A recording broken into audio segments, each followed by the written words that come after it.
Hi, my name is Horacio, and this is an intro to storytelling. Part of this is something that I began to reflect on after watching a show called Midnight Gospel on Netflix, which I highly recommend, and also from conversations with various friends throughout the week.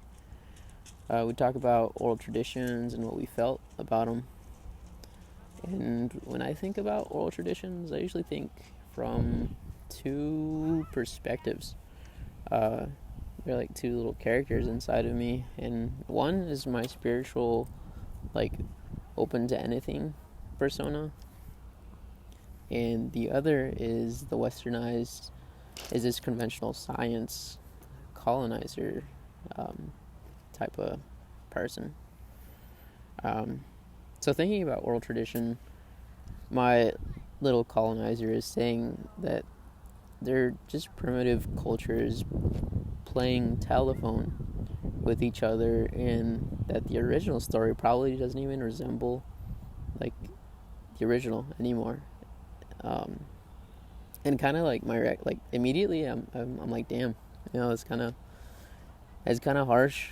um yeah, but the little that little that little person, that little colonizer doesn't really care, like that's it's very very empirical, I guess, very measured.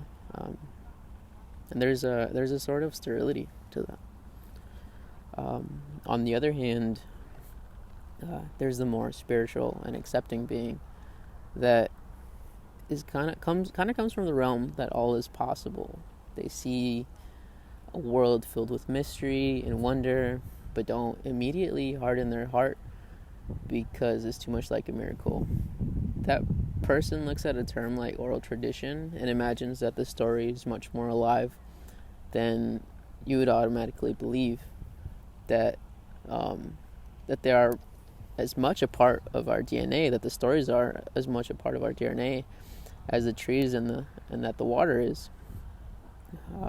That an oral tradition is an example of living history, and it tells listeners that the story continues and lives on through you. But to take it a step further and bring in what I meant by the Midnight Gospel part, there's an episode that talked about oral traditions,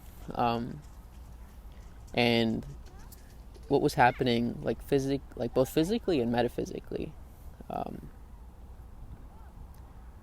And it was saying that all sound, including our voices, right, are a kind of frequency, like a vibrational frequency, and that the act of transferring these frequencies orally is something that, like, not only our ears can register, but that vibration potentially also has the potential to penetrate like other parts of your body, like your heart, your cells, and like who knows what else is out there that we don't see.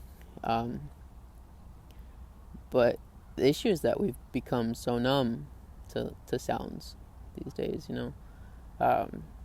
especially in the city. Like, I live in the city, and I'm hearing all kinds of sounds these days, like cars, construction, the sounds that I put like in my house, like TV or blasting music. Um, yeah, it's I kind of don't really. I don't listen as much as sensitively as I might be able to. If like I was accustomed to more silence, or even like more comfortable with more silence, really.